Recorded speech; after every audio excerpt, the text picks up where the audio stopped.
Turn to Roger later. In the meantime, our first baseball myth's a real corker.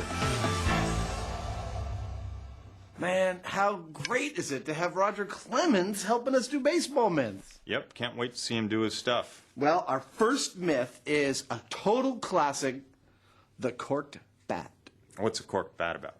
Here's the idea. You drill a hole in the end of a normal regulation Major League Baseball bat, you put some cork in there, you plug it back in with wood, and that bat is all of a sudden able to hit balls a lot farther. Is that legal in baseball? It's ever so slightly totally illegal. Huh. You bet it's illegal. In 2003, the baseball world was rocked when star slugger Sammy Sosa's bat split during a game, exposing a cork core. He claimed it was a practice bat he'd picked up by mistake, but Sosa was immediately ejected from the game and suspended for 7 matches. What do you think our general plan is? Well, we get a bunch of bats, figure out how to cork some of them, and see which one will hit a ball further. I think we should remove the human element from this as much as we can. Let's make a machine that swings the bat at the exact same speed every time. Yeah, and while we're at it, we need to do the same sort of thing with a ball, only we can use a cannon instead of the swinging machine. You know what? I'm thinking that we've already built everything we need to test this myth for previous episodes. We don't need to go out anywhere. It's all right here in the shop. Yeah, a few modifications maybe, but they'll work. Excellent. Ladies and gentlemen, it's a Mythbusters first. No blueprint diagrams, no time-consuming builds. This baseball myth will be totally off the shelf. Cary Grant and Torrey built a sword swinging rig when they were doing sword cutting a sword. That's perfect for swinging a baseball bat. And 2, Jamie and I already built an air-powered cannon. That is so wrong. Which is perfect for throwing baseballs at speeds well up to the supersonic range, I think. All right, here we go. I'm flicking the switch. First, a test firing, just to blow away the cobwebs.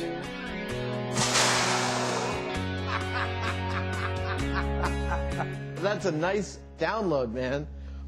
That is fast.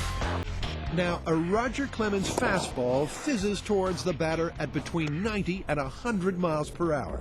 There we go. But Adam and Jamie will go for a more average fastball speed, about 80 miles an hour. Let's just quickly try 7 psi. The air pressure required to do that is around 7.5 pounds per square inch. At 7.5 psi. here we go. 79 miles per hour. Close enough. Next, gotta get the batting rig into the swing of things. I'm going to swing this bat on high-speed camera, and we're going to measure how fast it is and calibrate this machine so it swings the bat just as fast.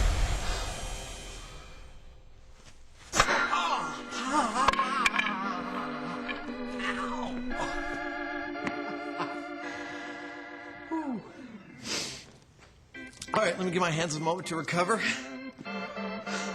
And my dignity. Take your time, buddy. We could watch this all day. Can we move on to something else now? Let's cut to me swinging. Here we go. Cut. Adam's clean swing clocks 62 miles per hour. That equates to air pressure of 70 psi. Okay. All they have to do now is cork some bats. But baseball authorities don't want us to show exactly how that's done. And as Adam tampers with the timber, he's wondering if this whole quirky cork caper isn't a case of mind over matter. Since 1970, 6 major league hitters have been caught using a corked bat. Kind of makes you wonder if there's something to it. Well, the act of corking a bat does remove some weight, but if you want to swing with a lighter bat, there's nothing in the regulations that prevent you from just going and getting a lighter bat. Then why do it? Well, to a major league hitter, the psychological advantage may be huge. If you believe your bat has special power, you may be more likely to get that hit. And that could be the difference between being struck out or making a home run. Exactly. The pitching cannon is primed, ready to fire. The bat bot is poised over the plate, all set to swing. better stand back, because Jamie's workshop is about to become a batting cage. And we're going to put up a net. Aren't we putting up a net? I think we're going to put up a net. And she's really good at catching balls.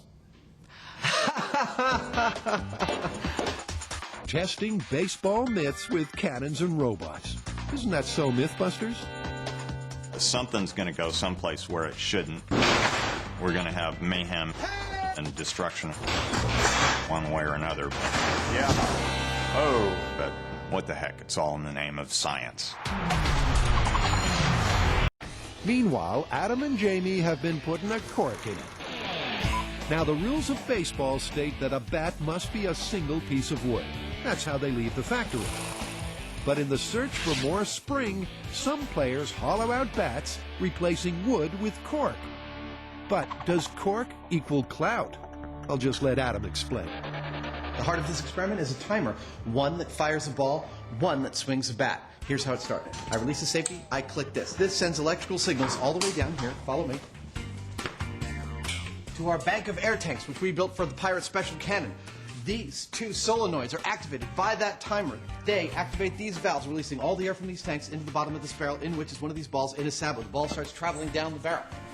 As the ball travels down the barrel, a second electrical impulse activates this quick release on a valve, which releases this bat, which is on a spring on this cylinder here, swinging all the way around. Hopefully, at the very moment the ball is leaving the barrel, hitting the bat right at the point of impact we want, capturing it on high-speed camera, knocking it out of the park, and answering our question once and for all. The reason we're doing it this way is we need to isolate the effect of the cork. Now, if the bat is swinging at the same speed each time and the cannon is firing the ball at the same speed each time, the only variable here is the corked bat. And that should make it really obvious if the corked bat is providing extra spring. First, a regulation uncorked bat. The cannon is lubed with lard and a baseball loaded, snug in its foam sabot. We're ready to play ball. I'm going to fire both of these things at precisely the same second. Okay. The tricky part of this experiment is the timing. The ball will be flying at 80 miles per hour and the bat swinging at 60 miles per hour for a combined collision speed of 140 miles per hour. If Adam's timing is out, even by a couple of milliseconds, the two won't connect. In 3, 2. Strike one. Cannon and robot weren't in sync. But never fear, the game's not over yet.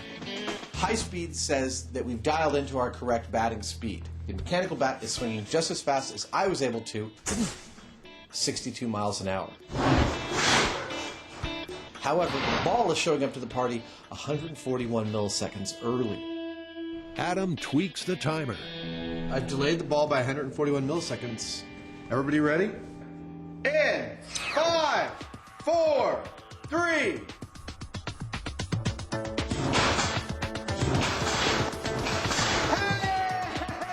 we hit it! Woo! This time, Adam's timing was spot on, but the ball rocketed off the bat and smashed a chunk out of the scale. Ground ball. Ground ball. So that may mean that this test is invalid because it hit this. Yeah. And we don't get a measurement of how fast the ball leaves there. The guys reset. Go. That's the hit! This batting robot's really got its eye in. That was another good hit. Yeah. Oh. It hit one side of your shop and then the other. Oh, there it is. It's in the armature wire. That's great. Now that we've seen a number of hits with a regulation bat, what the high-speed camera is telling us is that the ball is consistently leaving the cannon at 80 miles an hour, which happens to be about the speed of a Roger Clemens pitch. It's also leaving the bat once it gets hit at 80 miles an hour. The next thing we need to do is test how fast it leaves the bat when the bat is corked. If it leaves faster, that'll answer our question. 3. That was a hit. That was a hit. The ball is over here. And the bat is still there. So, with Let's see any what- luck, that's data. The ball is coming into the bat at about 80 miles an hour, but it is leaving that bat at half that speed, at about 40 miles an hour. Remember, when they tested the regulation bat, the ball was arriving at 80 miles per hour and leaving at almost the same speed. Try again. That looked like a beautiful hit. That looked like a perfect line drive back towards your welder. That's perfect. That's as good as our best one with the non-corked bat. Our earlier data points with the normal uncorked bat had the ball leaving the bat pretty much at exactly the speed it was going towards the bat at. And in both of our good data sets on the corked bat, it's leaving at half the speed. Loading your lumber with lightweight cork poses two problems. The bat might be lighter and easier to swing, but reduced weight means less energy delivered to the ball. Also, instead of adding extra spring, the cork actually absorbs some of the impact. Those two factors add up to blunted batting ability. A ball hitting a corked bat is going to leave that bat at a slower speed than a ball hitting a regulation unmodified bat. I mean, they made this thing to hit a ball really efficiently. I don't think it warrants any modification. Looks like this baseball myth's been knocked out of the park. Guess what? What? I made a commemorative plaque for this myth. Corked bat. Okay. Well, you know, one way or another, it looks like the guys that got caught using a corked bat got themselves suspended for nothing. Yeah, you know, while our sample size might have been small, our results were totally unambiguous. Every time a ball came off the corked bat, it was coming off at half the speed that it was off of a normal bat. Yeah, far from acting like a spring, it was a lot more like a sponge. I gotta say, this one is totally busted. Totally. It's busted.